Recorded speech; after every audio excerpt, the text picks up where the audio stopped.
बारंबार प्रणाम। मेरा नाम सूरज कुमार। उत्तराखंड के हल्द्वानी में बनभूलपुरा में हुई हिंसा को 48 घंटे बीत चुके हैं। सरकारी जमीन पर अतिक्रमण हटाने गई पुलिस पर उपद्रवियों ने हमला बोला। सैकड़ों पुलिसकर्मी घायल हुए, जवाबी कार्रवाई भी हुई और 6 लोग मारे गए, जबकि 300 से ज्यादा लोग जख्मी हैं। मृतक इस पूरे प्रकरण में अभी तक 5 रिपोर्टेड हैं।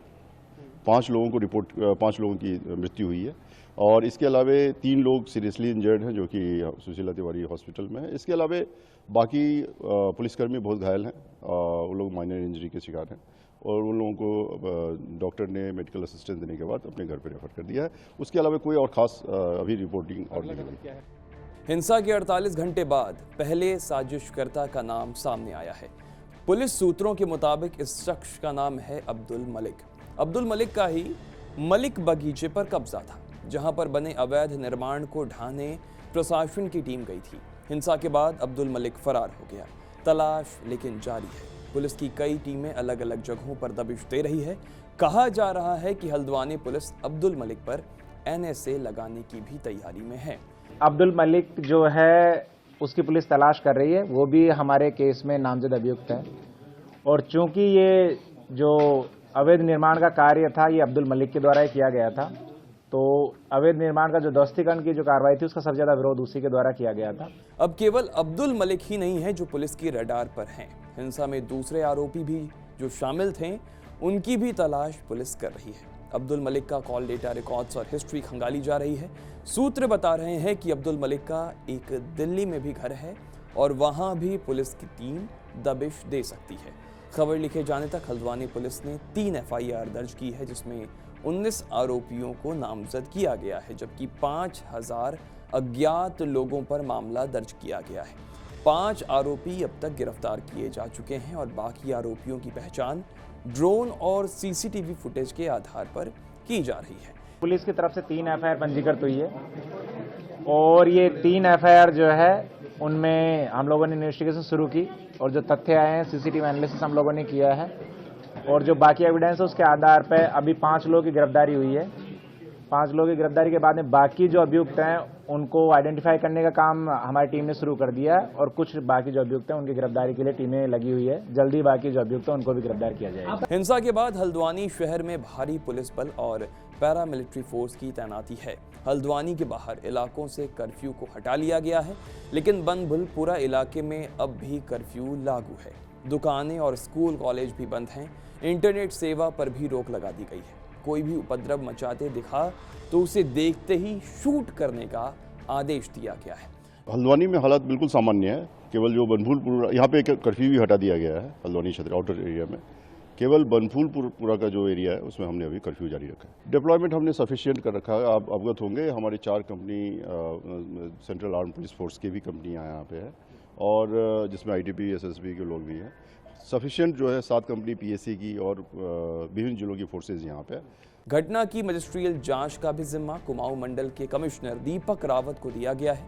दीपक रावत 15 दिन के भीतर घटना की निष्पक्ष जांच करके रिपोर्ट पेश करेंगे। प्रशासन का कहना है कि जो सरकारी संपत्ति बर्बाद हुई है उसे उपद्रवियों से ही वसूला जाएगा। संपत्तियों का जो नुकसान हुआ है, परिसंपत्तियों के नुकसान में मुख्य रूप से जो थाना है वो कम्प्लीटली डैमेज हुआ है। उसके अलावा जितनी भी हमारे व्हीकल थे, एडमिनिस्ट्रेशन की जितनी गाड़ियां थी, वहां पर जो नगर निगम की JCBs थी, वहां की जो हमारे अधिकारी कर्मचारी जिन बाइक्स और व्हीकल्स के माध्यम से वहां गए थे उनको जलाया गया है। कुछ सार्वजनिक बसें वगैरह भी जलाई गई हैं। जिन लोगों ने भी सरकारी संपत्ति को और जो लोगों की निजी संपत्ति है उसको नुकसान पहुंचाया, उन्हीं से उनकी भरपाई होगी। 10 फरवरी की सुबह प्रदेश की मुख्य सचिव राधा रतूड़ी ने हिंसा प्रभावित इलाके का मुआयना किया था। साथ ही अस्पताल पहुंचकर घायलों से भी उन्होंने मुलाकात की। मुख्य सचिव ने DM और SSP को आदेश दिए हैं कि मौजूदा हालात पर नजर बनाए रखें। अब आपको बताते हैं कि 8 फरवरी को क्या हुआ था। प्रशासन की टीम बनभूलपुरा इलाके में अवैध जमीन पर बने मदरसे और नमाज स्थल को ढाने गई थी। कार्रवाई से नाराज उपद्रवियों ने पुलिस की टीम पर हमला बोला। चारों तरफ से पत्थरबाजी होने लगी। वहां मौजूद कई गाड़ियों में आग लगा दी गई। पेट्रोल बम का भी इस्तेमाल किया गया। उपद्रवियों ने बनभूलपुरा थाने पर भी हमला बोल दिया। जब पुलिस की टीम, प्रशासन की टीम अतिक्रमण को हटाने के लिए गई थी, वहाँ पर सुनियोजित तरीके से बमों से, कट्टों से, पेट्रोल बमों से, पत्थरों से प्रशासन की टीम पर बहुत आगजनी भी हुई, हत्या करने का प्रयास भी हुआ, आगजनी हुई। और यहाँ के जो उत्तराखंड राज्य का जो माहौल है उसको खराब करने का कुछ लोगों ने काम किया है। उत्तराखंड के डीजीपी अभिनव कुमार का कहना है कि हल्द्वानी में हालात अब पूरी तरह से काबू में है। दोषियों पर राष्ट्रीय सुरक्षा कानून के तहत कार्रवाई की तैयारी की जाएगी। तो जो अभी कर्फ्यू कल लगाया गया था उससे मैं समझता हूँ काफ़ी हद तक स्थिति नियंत्रण में आ गई है। अब इसके बाद जो हमें पुलिस की कार्रवाई करनी है वो कार्रवाई की जाएगी। जैसा मैंने बताया, लोगों को चिन्हित किया जाएगा और इनके खिलाफ सख्त से सख्त जो हमारा NSA है, नेशनल सिक्योरिटी एक्ट, उसके तहत। उत्तराखंड के मुख्यमंत्री पुष्कर सिंह धामी भी इस मामले पर अभी नजर बनाए हुए हैं। 9 फरवरी यानी कि कल उन्होंने तमाम अधिकारियों के साथ हाई लेवल की मीटिंग की और दोषियों पर सख्त से सख्त कार्रवाई के निर्देश दिए। मीडिया रिपोर्ट्स ये दावा करती है कि लोकल इंटेलिजेंस यूनिट ने हल्द्वानी प्रशासन को ये आगाह किया है, लेकिन हल्द्वानी पुलिस ने इसकी अनदेखी की।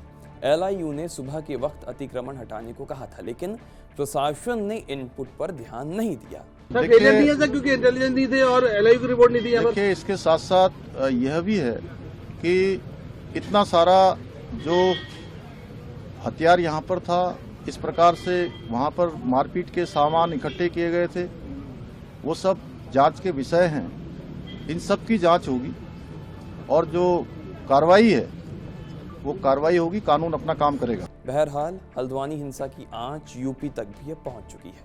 तौकीर रजा की गिरफ्तारी के बाद बरेली में भी माहौल गर्म है। प्रशासन ने भी यहां भारी संख्या में पैरामिलिट्री बलों की तैनाती की है। इसके अलावा मेरठ और कानपुर में भी एहतियातन पुलिस बल तैनात कर दिए गए हैं। अब आगे के जो भी अपडेट आते रहेंगे हम आपको बताते रहेंगे। देश विदेश की खबरों के लिए बने रहें TV9 डिजिटल के साथ।